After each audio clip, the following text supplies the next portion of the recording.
Hello all, welcome to the TikTok Take with Doug Pagitt.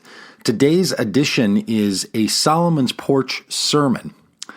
Solomon's Porch is a community that I'm a part of, and on Sunday nights we are having a conversation about the book of Acts. This recording you're going to hear is a little longer than most. We just got away from ourselves and had the best time. Acts chapter 5 is the passage. If you're unfamiliar with the passage, totally and completely, it's worth giving it a read. Acts chapter 4, verses 32 through chapter 5, verse 17. You're going to hear it read in the audio here, but it's read by people aloud in the room, and it might be a little bit hard for you to follow. If you're familiar with the story, just keep listening and you can follow along the conversation. We're doing our sermons this summer where I'm sharing the conversation with a particular person who picks a chapter that they would like to be a partner in. This week, it's my friend Tim Lyles.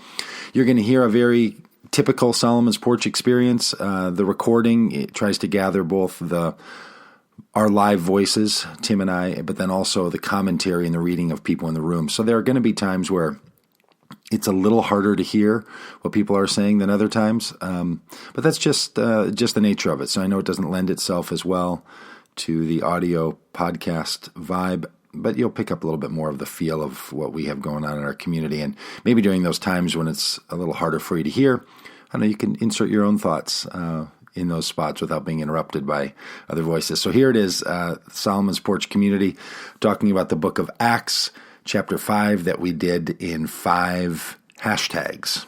Enjoy.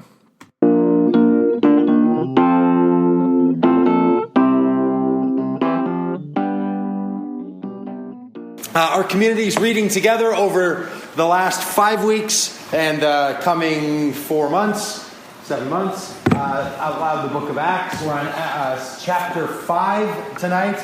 It's actually the end of chapter 4 and chapter 5. This is one of those places where the structure of the chapter and verse breaks in the Bible don't always serve the story very well. So the story that highlighted in chapter 5 actually begins in chapter 4. So that's where we're going to begin tonight in that reading. Now, you might already know that in the book of Acts in chapter 5, there is this particular story that involves Ananias and Sapphira, 2 odd names that are very well known to some people who know this story. And that's the bulk. There's 2 parts to the 5th chapter of Acts. The second part of that is going to come up in the commentary tonight. So anyway, this is Tim Lyles. He's the one that volunteered after being asked last week if he'd partner on this chapter. Next week we're not doing this at all, and then the following week we'll be meeting in the morning at 10 o'clock, and through the summer we'll do chapters 6, 7, 8, 9, 10, like that, almost straight through with a little break for a time where we're going to do a picnic and baptism in August. But we're sort of going week by week. So if you'd like to be a conversation partner, I would like to invite you to. For us, this happened yesterday where we were meeting together to talk about the sermon, and in a series of events that you could never have described when you woke up on Saturday morning, Tim and I not only were on our way to go see a professional women's football game, just in and of itself, that's awesome, which we did do, and Kirsten, the Solomon's Porchian and quarterback of the longest running franchise in professional women's football history, played a great game. So we went and watched them in Invergrove Heights, got there early, and through a series of just craziness, ended up at a meat shop where we bought beef sticks, and then at a popcorn place, and then at some place called the Mississippi Pub on the Mississippi River in Invergrove Heights, which is just mind-blowingly great. So if you're... All that to say, go to Invergrove Heights sometime and drive around, or sign up to be a partner on a sermon, and great things will just sort of happen yes, and then that took us over to Como at Muffaletta's, so it was a whole afternoon and evening together, and what you're going to experience tonight is a bit of that. So we're going to read this out loud. Tim, I wonder if you would... while we were sitting together, we came up with 5 hashtags as ways you could read the book of Acts chapter 5. So we're going to read through it, and then we're going to make suggestions of these 5 ways that one could take this story. These aren't the only 5 ways, of course, and whatever number of people there are in this room, they could come up with all these. But you're welcome to add your own. But these are the 5 that we are going to suggest about how we can do this. Tim, would you mind saying something, though, about this particular reading that we talked about last night? That, remember I said I thought that bit about how we read these passages could be sort of important? Yeah, reading this passage reminds me of Solomon's Porch's readings of other difficult passages in the Bible, particularly some Old Testament passages. I remember in particular reading the story about God commanding Abraham to sacrifice his son Isaac. And regardless of how that story turned out, after we read it, there were a number of people who were quite disturbed by that story and spoke up and said, this really bothers me, and that's just the kind of community that we are. We don't just go, and shrug our shoulders and go, that's what the Bible says. We interact with it. We try and come to terms with it. And sometimes coming to terms with some of these Bible stories is incredibly challenging if you're going to be intellectually and or emotionally honest about them. And so this is like that. This is a difficult passage in the Bible that we just ask you to struggle with. So we're reading the book of Acts. I think that's what you expected me to say. Is that pretty much it? Okay, let's just do it. Okay, here it is, chapter 5, 4.5, 5, but really it's chapter 5 of the book of Acts. Can we just read it all first and then talk about it later? Should we do that? We try and do that sometimes. It never works. Let's just read it all, and then we'll talk about those 5 ways later. We're going to do it though, Tim. Just show some restraint this time. Here we go. Got to keep you on. Here we go. As always, anyone's welcome to read any one of the slides as it changes. You be the reader. The community of believers was one in heart and mind. None of them would say, "This is mine," about any of their possessions, but held everything in common. The apostles continued to bear powerful witness to the resurrection of the Lord Jesus, and an abundance of grace was at work among them all. There were no needy persons among them. Those who own properties or houses would sell them, bring the proceeds from the sales, and place them in the care and under the authority of the apostles. Then it was distributed to anyone who was in need. Joseph, whom the apostles nicknamed Barnabas, that is, one who encourages, was a Levite from Cyprus. He owned the field, sold it, brought the money, and placed it in the care and under the authority of the apostles. However, a man named Ananias, along with his wife Sapphira, sold a piece of property. With his wife's knowledge, he withheld some of the proceeds from the sale. He brought the rest and placed it in the care and under the authority of the apostles. Peter asked, Ananias, how is it that Satan has influenced you to lie to the Holy Spirit by withholding some of the proceeds from the sale of your land?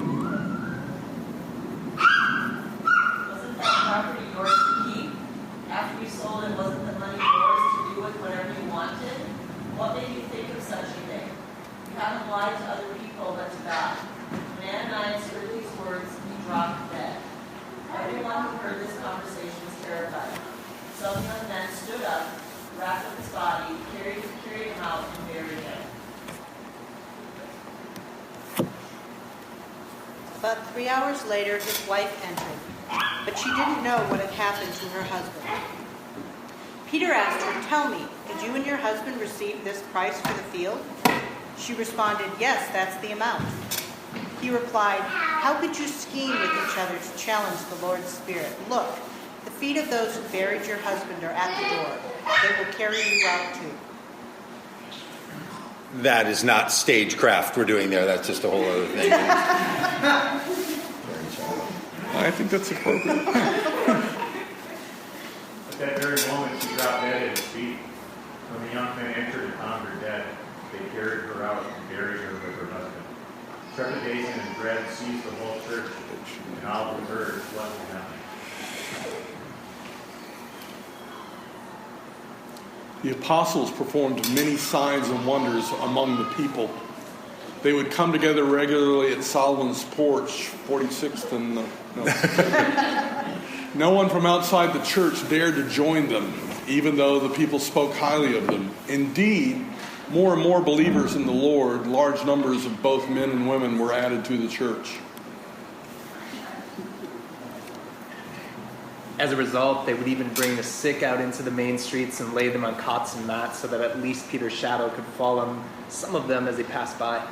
Even large numbers of persons from towns around Jerusalem would gather, bringing the sick and those harassed by unclean spirits. Everyone was healed. Okay, there's the end of the reading. It stops, it breaks into part 2. We're going to get into part 2 in a bit. So, Tim and I were talking last night, and we were sort of riffing on the many ways one could read this. Tim said that bit about, look, let's not pull back and give people an out. I was saying, I'm not trying to give anybody an out. I just think there's something going on in this story. It doesn't read right.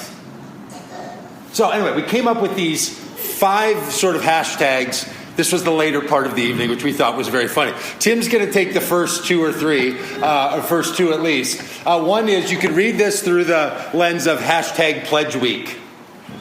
So, Tim, do you want to say a word or two about how you've heard this passage? I've spent a lot of time in my life in a lot of different churches of a lot of different stripes. As a freelance musician, often being hired to play in these churches, and heard a lot of preachers preach a lot of sermons on a lot of different passages, including this one.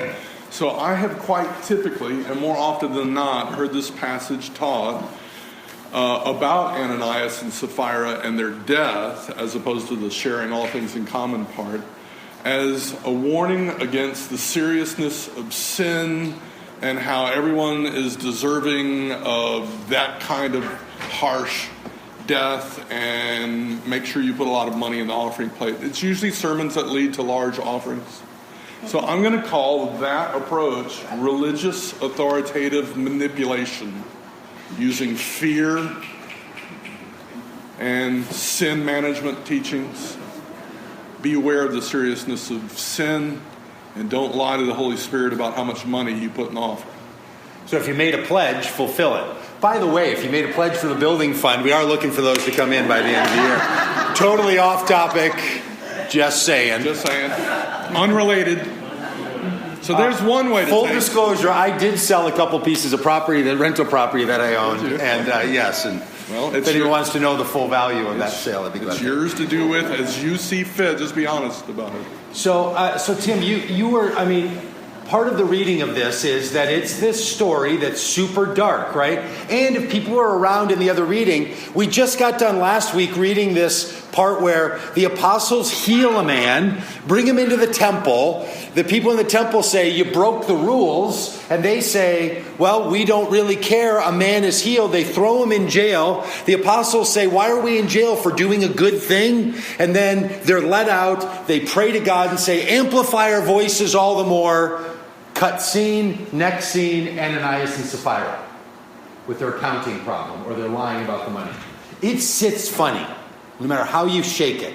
Everything it's up odd. until this point has been very positive, encouraging about the start of the New Testament church.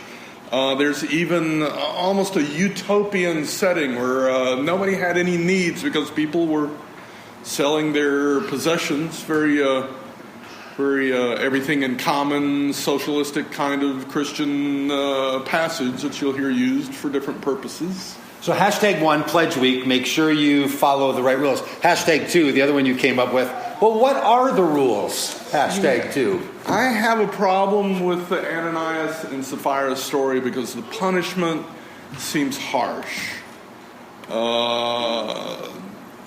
In my view of not just modern jurisprudence, but Old Testament, strange Old Testament rules about what you are and aren't allowed to do, and what kind of punishments follow those kind of rules, are archaic, but clear for the most part in the Old Testament.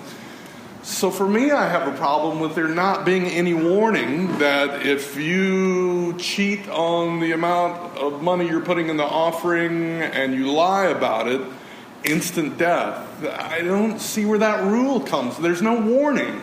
It just happens. Boom. So I find a problem with a complex and confusing system of punishments and rewards in the Bible from Old Testament to the New Testament. I find it very troubling. In the later part of our night last night, we were at Muffalettas. You made the reference that Peter sounds here like one of those Old Testament prophets that has that sort of ability to look into someone and see something and cause an execution of sorts, right? And there's lots of conversation about, do they die of guilt? All that, however they die. Did he kill them? Did they just die of, their hearts melting? Did God visit judgment on them? That's all left to the readers. To your interpretation, I guess. But Peter's a Old Testament prophet-like character in this story. Yeah, it's like the prophet in the Old Testament where the kids called him bald and made fun of him, and the bears came out and ate the kids up. Yeah, they called the bear. Yeah. Why do you know that story by any chance? Bald. Yeah. All the bald stories are very crucial. So one way to read this is, you don't know what the rules are, but figure them out and err on the side of caution. When we were poking around last night, reading what people have said about this, ran into this one posting someone did, and they had 5 lessons from the book from Acts chapter 5, so we borrowed 5 hashtags. Well, 5 lessons. Number 3 was, it's almost verbatim, the closer you get to grace, the more impact of sin there is. So somehow in that world, and you can sort of see it here, these people are deep insiders. They're named by, there's all kinds of people that do things that aren't named by names. They're close in with the disciples. They're part of the group sharing everything in common. They sell land. They give proceeds. They're insiders. And yet the punishment is drop dead death right now for both of them, simply for lying about it. There is something going on in this story. I'd like to suggest hashtag number 3, Fargo Bible stories. You know the story of Fargo, the book of Fargo. It is gallows humor, dark comedy to make a larger point. If you don't know how it goes, the television show, if you haven't watched episodes 1 and 2, I don't know what you're doing with your lives. Reconsider yourselves. Repent of that now and try watching these.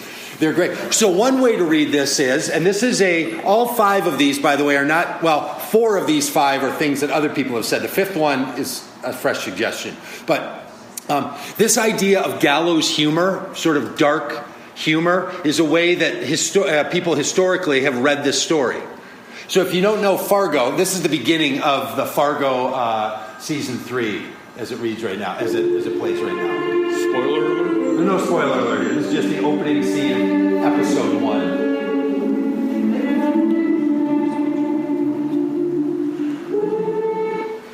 Okay, you might not get that, but when the movie came out, they just say, the Coen brothers put this together, this is a true story.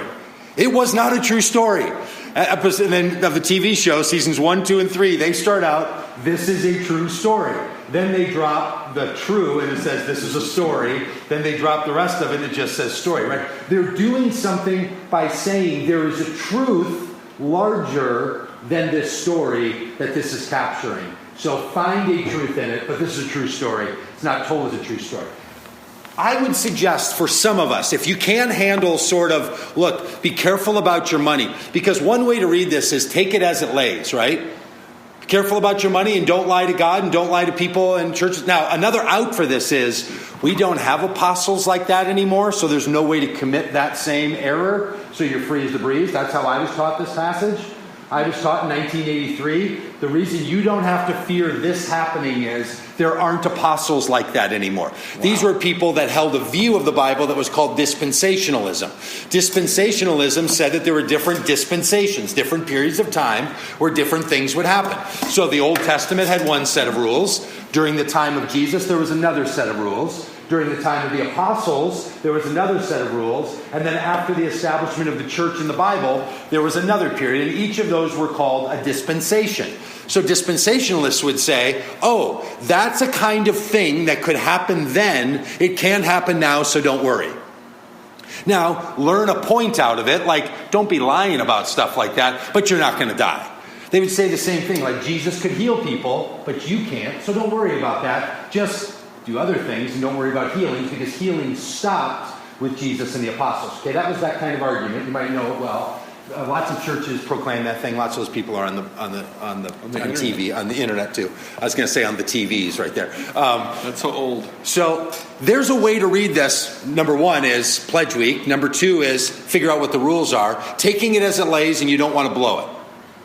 Another way is, oh no, you're not supposed to feel. There's something else going on in here. So some people have done some really good work trying to say, there's some gallows humor in this. There's some dark comedy going on in this thing. In fact, if you remember the first time you heard this story, maybe you even sort of chuckled about it. I could even feel a little chuckle in the air here. I made a joke. I know I made a joke about this in 1983, the first time I heard it. Just started kind of like, it's almost ridiculous level, right? Like in the middle of this, someone sells property and then they give money and they find out it's not all the money. And not only do they die, but they both die. And no one seems to grieve over it. It's got this kind of placid thing going on in the narrative that feels really odd. So maybe this is a way to read it. Or maybe it's not Fargo Bible Stories. Maybe it's the "this shit ain't right" hashtag, right? Which is used for a lot of things. Here's a reading of this. One way to take this is the first 7 to 9 chapters of the book of Acts involve Peter and the apostles in Jerusalem. What is about to happen is that in chapter 6, the very next chapter that we were going to read in 2 weeks, they're going to have this meeting. The meeting is because the women who were Jewish tradition heritage and the women who were Greek tradition heritage, but were all widows, were not being taken care of equally by the people in the church. So they have a meeting and the apostles get together and Peter says, it's not for us to care for these women. Let's assign 2 people to do this. So they assign someone named Stephen and someone named Philip. From that point on, other than one little cameo in chapter 8 and one little cameo in chapter 9, Peter disappears from the story. And the story follows Stephen and Philip. Stephen ends up being stoned and looks Jesus-like in that action. Philip ends up becoming the one that shows up at that chariot with the Ethiopian eunuch and proclaims and then sort of disappears from sight. That story. That's what comes out of this. So one way to read this is that chapters 1, 2, 3, 4, 5, and 6 are what was going on in Jerusalem is a cautionary tale. In other words, what Paul ends up doing, the Apostle Paul who comes on the scene in chapter 10 and 11, and the whole rest of the book of Acts carries Paul and leaves out all the people in Jerusalem except one little argument in chapter 19, is to say what those guys set up in Jerusalem is a cautionary tale. Don't do that again. What they did is they started to set up this hierarchy. Chapter 2, they replaced Judas with Matthias. Chapter 3, they went back into the temple instead of being out of the temple. So one way to read this is, don't do these things. They're cautionary tales. This isn't right. Don't do that stuff. Chapter 4 becomes that healing narrative. Chapter 5 becomes this. Chapter 6 becomes they're not caring for the women. It becomes this thing, don't be like that, rather be like the Gentiles. Now here's where people make this argument. Luke, who's the author of Acts by tradition and by some people's agreement, the book of Luke, Gospel of Luke, and Acts are written by Luke, who changes who's the narrator, starts out and says at the beginning in chapter 1, Dear Theophilus, I'm going to write these things down to you to tell you now what the apostles did. And shifts, as soon as Paul comes into the scene, shifts his language of the narrator into we language instead of they language. So all the way along here, Luke is saying they did this, they did that. When it gets to the time of Paul, the language shifts and says we traveled here, we did this. So the belief is that Luke is a companion of the Apostle Paul. So Acts is told from the perspective of the Apostle Paul, and they're trying to say, like, how did it get from Jerusalem in the temple all the way to Rome? And Luke is saying, like, okay, what they did, that's not the stuff you should emulate. You should emulate the stuff we did. So there's this inter-book of Acts tension. Some people don't see it. They see that all that they and we business, but they don't see this tension. So one way to read this is, a fourth way is, it's not just a parable of warning. It's not just a figure out what the rules are. It's not a pledge week kind of thing. It is a cautionary tale that this isn't right. Don't do it like that. Don't do it the way they did it. Okay? We're going to talk about all this out loud. Option number 5. Not my Bible. Tim came up with this one. That phrase, not my Bible. Okay. This one's fresh. This is what I think is going on. I've been thinking this way for 18 hours. So don't hold me to this if it's not right. But I really like it. Okay, try this on for size. It's going to involve what will feel like some trickery, but try this with me. That whole thing on the screen there goes from the paragraph before we started reading and finishes with the paragraph after we started reading. So, that top paragraph, which unless you have laser eyes or eagle eyes, you probably can't read that. It talks about what we read last week as the conflict with the high priests in the temple. This is where they heal the man outside the temple. They go into the temple. They get arrested. They stay overnight. They say, you have to let us go. They get let go. They get together and they pray with all the apostles. I'll show you this text in a minute, right? So I'll show you this. Then it gets inserted. I was supposed to say portion, but it got slid over. It's not portio. That's not even a word. The all things in common is right there in the middle. And then at the bottom, the return to the conflict story with the high priest is what picks up in the reading as we go forward. What is really odd just about the layout, take away whatever you want about if you like the story or don't like the story. Maybe this is a really powerful story for you, but if you were just reading, you'd be like, it's Peter and John having a conflict with the high priest.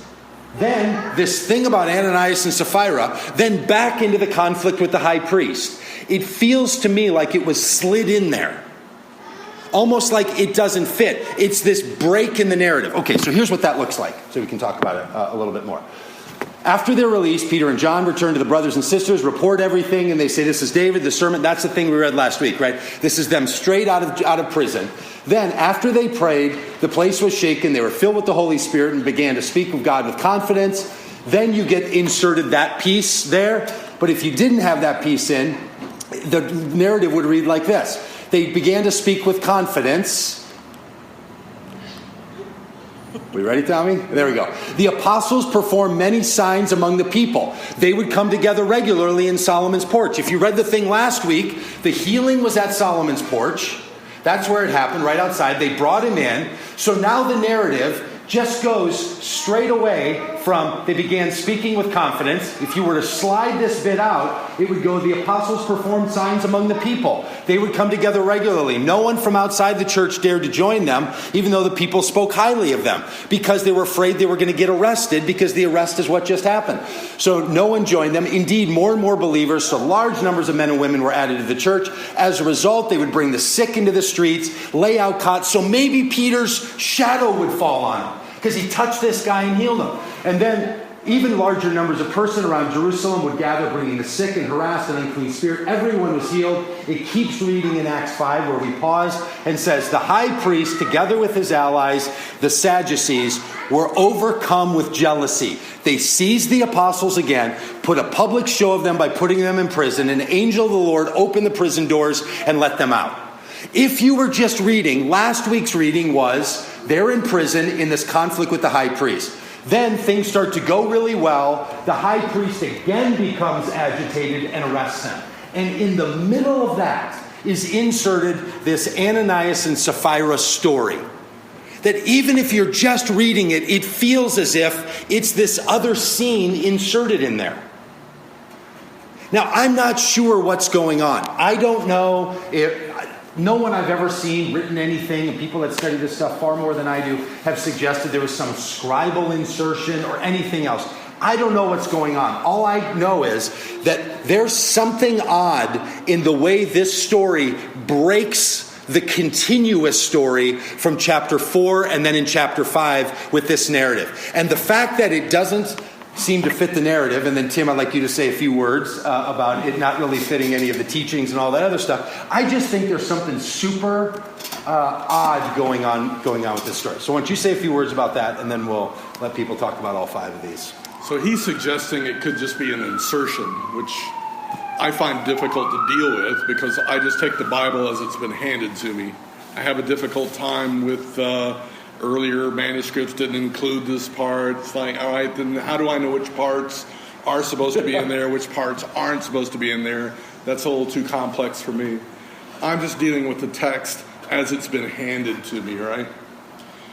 And in dealing with that, I have to say that the Ananias and Sapphira story is horrible and disturbing to me, and I have big problems with it because it doesn't seem to make any sense to me in the New Testament narrative.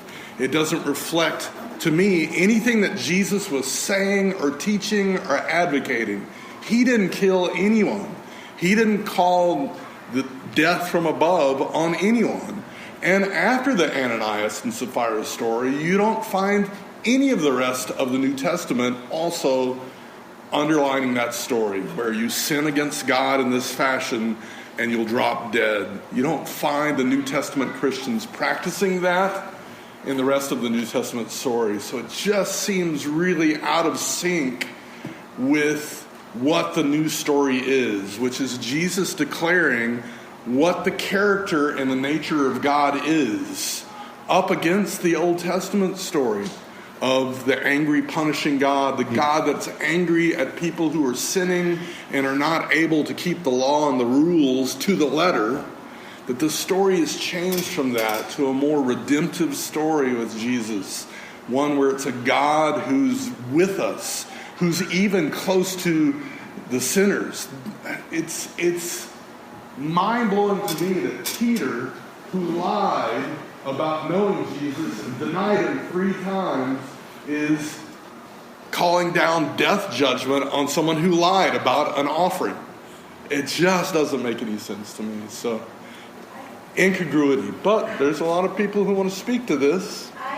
I see a lot of people over here. I think it's really significant that it doesn't say that God called this stuff down or that Peter called it down. Oh. That matters a lot to me. Okay. Because I think it suggests that isn't at all what happened. Or maybe that was caused by some other force. And what strikes me is that if we were to try to look for some kind of impulse in here that would hold some kind of the Jesus narrative, I think it's the question that he asked, wasn't the money yours to do with whatever you wanted to? Because Jesus was about freedom in God. And it's not so much follow this law or don't follow the law, but whatever you, in the midst of your freedom, why then did you operate as though you were operating with some law and lie about it?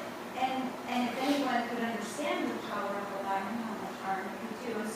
So perhaps, I agree with all the things, the distorting quality and the potential insertion and whatnot. But if I were to try to find a place where I hear some of Jesus, it's in that question. Like, I feel like I'm asking that of myself all the time. What, really, Victoria? Is this what you're going to do with your freedom? Yeah. That's how you're going to move and create goodness in the world? Not the best choice. And so, no matter the consequence and the harshness of it, that place in that question is what gives me something interesting to work with. Nice. Yeah. I don't have a fully formed thought like that in gorgeousness that just happened. But I just keep thinking about how this is speaking to or putting a lot of importance on community. And the fact that these people are gathering together and they're pooling their resources, and it seems like it's an agreement that this is what, in fact, they're going to do. And whether it's literal or figurative about Ananias and Sapphira, they seem to be working at odds and against this communal agreement, and that maybe there is a significance to secretiveness or deception or whatever it is, and that there is this sense of kind of going outside the bounds of community while the commitment was still being there. Yeah, like, so you're saying that take away the death penalty nature of all of this, there's something about finding significance and meaning and openness and honesty, and this story tells that. And that there's a creeping narrative of death that does come to Right. People who live secretively, and I have no idea, I'm reading into it, but that seems to be, and also the notion of maybe not that full death, because I really have a hard time with that as well, but trying to see the whole in it as well. And all of this good that was going on in one place, and also that this very difficult situation happened in one place. Yeah. All of that happened at Solomon's Porch. And can it hold and contain all of that, which is God's story? Yeah. One of the interesting pieces to this is when you get into chapter 6, the big thing, it'd be the next chapter, is that the Hellenized women and the Grecian women, the Hellenized women and the Jewish women, were not being cared for in their poverty. So whatever statement there is in this thing about there was no needy person among them, the community was all of one heart and mind, that doesn't hold for one chapter. It is my suspicion that this whole bit right here is inserted in, that there was a narrative of some other kind of thing going on, because there's nothing in the text where the story follows that seems to indicate that was the case, that there were no needy ones among them. In fact, the big crisis is, what do we do about all the needy women among us? So now others would say, obviously, well, that's why they were working on it, because they realized there were none. Then when there became some, they worked on it. That's fair. It's a fair argument. But it just seems so. It's really hard if you're we're kind of breaking the rhythm here by not reading chapters 4 into start of 6 sort of as a whole. If you took 15 minutes and read all that, you start to see, wow, there's something else going on, almost to the point that Victoria and Shelley are making, where there's a larger point being made here than just what's in the text, where Tim and I are sort of nerding out around the textual part of all this and keeping ourselves sort of strapped to that and having to wrestle it. It's kind of nice, like what you guys are doing, is to get freed from that and say, well, there's a larger point. If you drop the text, I'm not saying you're saying drop the text, but if you go from there to someplace else, there's another way to bridge that. Yeah. Yeah, Mike. I think it's a story about blasphemy, that here you have a new church, a new heavenly community, and here these people took advantage of that. They wanted the imagery of being a part of that community, but yet they were bringing something in from the natural man into the heavenly community, and that's forbidden. And it's a drastic example. Yeah. But it's a lesson for all of us. Yeah. We say we want to be a part of it. We come with plenty of failings. And we don't have to suffer death if we want the imagery. Yeah. But maybe we will in the end, in the next life. Maybe Ananias and Sapphira were forgiven, in the next life, and they, right. It's a great thing about it, Michael, does it strike you that this is such an odd one-off of this kind of behavior, the thinking that you do around these issues you were just articulating there, that in the book of Acts or the Gospels, this is the only time where something like this happens, where any kind of death narrative falls on someone close? The others have been like bringing people back from the dead, healing people, bringing life, setting people free from prison. And this is the one time in all of that someone dies, and they die over money, lying about the amount of money to the apostles. Does any of that? Well, the love of money and love of self is a powerful force. Yeah. And we're supposed to be, love of God, love of fellow man. Yeah. Oh, that's nice. And then when we begin to mix it up, that's the problem. Yeah. We live in the natural, or in the natural world, physically, yet our minds and hearts are supposed to be of a spiritual mind, and a heavenly mind, and live in that spiritual realm. So when we often fail and mix it up, it's a warning, be careful. I admire the number of people in here and other churches who've taught on this, trying to make something positive and life-giving out of this story. I admire that impulse. And just for me, personally, being intellectually honest, if that's the point we're supposed to take away from this story, in my mind, it gets blocked by the sheer terror of dropping people dead because of sin. It just doesn't seem like a New Testament narrative to me. And it seems to me like the purpose of this story and the effect of this story is that it strikes fear in the heart of the people, which is the passage that you read there. They were all struck with great trepidation and dread and fear, just like it is to me when I read it and go, crap, that's scary stuff, you know? So instead of being a life narrative, which I'm used to Jesus preaching, it becomes a sin punishment with death. Kind of the penalty doesn't match the offense, you know, kind of a harsh death judgment penalty for something. Plus, it strikes fear into the heart of people. And that just seems like a very different story than the new story that I'm reading and everything else that's happening in the early part of the book of Acts, as well as the Jesus narrative. So there's two details in here that I find particularly troubling. Really loud, if you can. There's two pieces that I find particularly troubling. One of them is the entrapment piece. It really feels as though Peter, not necessarily with Ananias, but certainly with his wife, is setting her up. Yeah, Fargo. And the other piece of it is that the narrative that I've heard thus far in the Gospels is all about mercy and forgiveness. Yeah. There is no opportunity given in this story for mercy or forgiveness. And that's why I think it's so jarring and feels very out of place.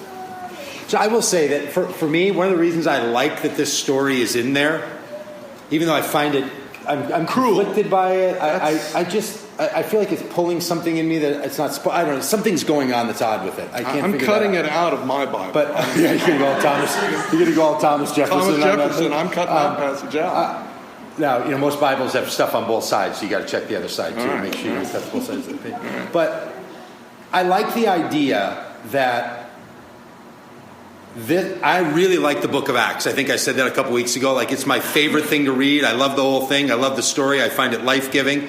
The fact that this is in there and feels like such a, fly in the ointment. A fly in the ointment.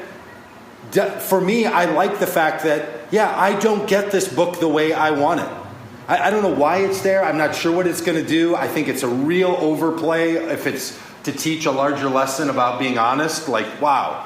There's some ways to I really believe what Paul writes later, that it's God's kindness that leads us to life change. I just think this is a bad way to tell the story. Whatever's going on. But I like that I have to deal with it, and it's in there because there's a lot of things about almost every part of life that doesn't fit the perfect world of Doug Pagitt, right? Like that's more common than not, right? So this gift to my faith of the book of Acts and this treasure that's given to us has this piece in there, and the passages before it and the passages after it about men being bullied by religious leaders and fighting back and sticking up in a way that they don't want the oppressed to stay oppressed any longer, which is what the beginning story was and the ending story. I like that so much that even though this thing is in there, doesn't ruin it for it's you. a piece of art in the gallery that's not my thing, and I don't really get it. I'm just going to not spend a lot of time with it. Even though I have a real commitment to the text and everything, I just don't know. But I like that for me, a commitment to the Bible and to this bit can carry this too. And that I don't have to, I'm not quitting the story over this one. But there's a lot of things in the Bible I haven't quit the story over.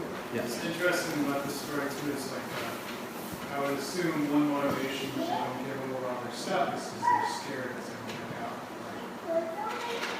I assume everybody else okay, we believe this whole whatever happens, here's all, you're withholding a little bit of, I'm not sure we really buy into this, please, whatever. And then, by the end of the story is also this fear. Yeah. Like you're being empathetic to their posture of why would they do such a thing. Right, yeah. And so, by the end, and I think there's arguments, you could look at a lot of the Bible people lens of how much you trust God. Yeah. not to say that excuses are punishment harder or whatever. It's interesting to me that I would assume that could be one of their motivations for why they lie. And then gets turned around in the end because now everybody's scared. Yeah. I think another way of interpreting the Ananias and Sapphira story that hasn't been said yet is just because it's in this narrative doesn't mean that we're supposed to take instruction away from it. It could simply be, this is something that happened, and we're not saying that this was a good practice or something that was continued in the early New Testament church, but this is very early chaotic struggling of the New Testament church trying to figure out how to do something different than the way Judaism had been done for hundreds of years prior to this. And it's a lot of fits and starts and mistakes. And just because this happened between Peter and these people doesn't necessarily mean that we're supposed to read something into that or take something instructive out of it, other than this happened. It happened. Yeah. It happened. It was something that happened. We're not saying it was a good thing that happened or a bad thing that happened, but it happened. Yeah. Good. Last comments, and then we'll go. That's 3, 2, The 4. one thing, at least just in that feels like that's in that hashtag this shit ain't right category. And why didn't they just say, hey, don't do it like this, or like this seems or don't take any instruction out of this, because like the flip side is like, oh yeah, like we're not supposed to take anything out of this, like this is something that just happened, but the fact that it's in the Bible, You have to take something. It's the Bible. You have to take something out of it. Just because it's in the Bible, it means it's gold. I mean, I'm getting better at being able to say, all right, maybe some of this is just doubly good. But why didn't they just say, why didn't Luke say, yeah, we don't know about this, what happened here? Boy, why didn't Luke say a lot of things? Yeah. I have lots of questions for Luke that he doesn't answer for me in the narrative. Yeah. Lots. Hashtag lost in translation. Yeah. Hashtag what now? Lost in Yeah. I just feel like it's interesting that Peter was looking in, seeing as the popes claim they're correct, like they're correct representation of Peter on earth. Yeah. And it seems like a real powerful, like, how dare you lie to God in front of me. Yes. So you're saying the popes inserted this passage, right? Now I strike you down. Yeah. And all of that too. Yeah. So you're saying this is a papal insertion from centuries later, right? I mean, if I was a pope, I'd be like, hell yeah. See? Yeah. Papal authority. Hashtag if I was a pope. Fear. Give your money or fear. Yeah, this has made me think about the episode, I think it's a couple chapters down the road with Simon the sorcerer. Yeah. And, where he's trying to buy the Holy Spirit with gold. And Peter, the same kind of... Does the same thing? He can see into him, he says, I can see that you're in the gall of bitterness. Like, Peter can see all this stuff. But I don't think that he got it. No. Almost. Peter said, you're going to perish with your money. Yeah. And Simon the sorcerer entreated him and said, please don't let this happen to me. And so he probably lived. He had a chance. Yeah. But he probably knew that Peter could drop you dead if you... But you're right. Yeah. That's Peter's going after someone else a few chapters later. Spoiler alert. Well, I don't know what your takeaway is, but I hope it's not your experience that trepidation and dread seized the whole church tonight after seeing that all this happened. So trepidation and fear seems to be the thing that gets driven out in the story over time, that love drives out fear. Life, grace, and forgiveness to everyone.